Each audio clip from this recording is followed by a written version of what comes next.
Magandang araw po sa inyo mga idol. Sila po ay humihingi ng kahit kaunting tulong para sa pang-araw-araw nilang makakain. Araw-araw po si tatay nag-iikot sa mga kabahayan para lang makahingi ng kunting pagkain. Pero sa ngayon, nahinto ang pag-iikot ni tatay sa mga kabahayan para manghingi ng pagkain dahil sa kanyang biglang pagkasakit. Isang sakit na hindi malaman.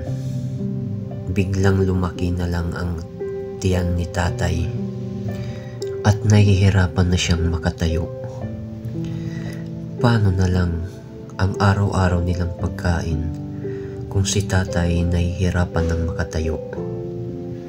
Sa mga nais pong magpaabot ng kahit kaunting tulong, PM nyo lang po ako para maiabot natin ang kaunting tulong sa mag-asawa. Please pa-share naman po ng video na to para mas marami pa ang makapanood at mas marami pa ang makapag-abot ng kahit kaunting tulong para na rin umabot to sa mga kamag-anak nila tatay at nanay.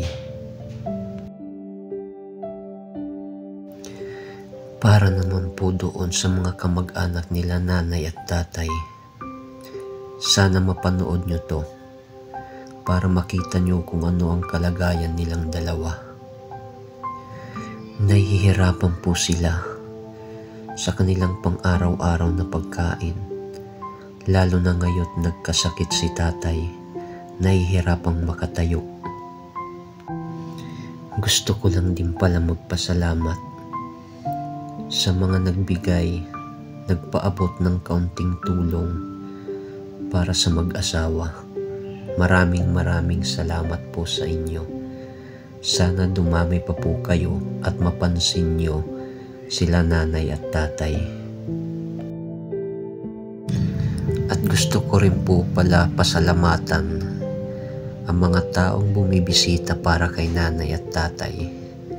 Maraming salamat po sa inyo. Sana hindi po kayong magsawang tumulong kay nanay at tatay, lalong-lalo na ngayon na mayroong sakit si tatay.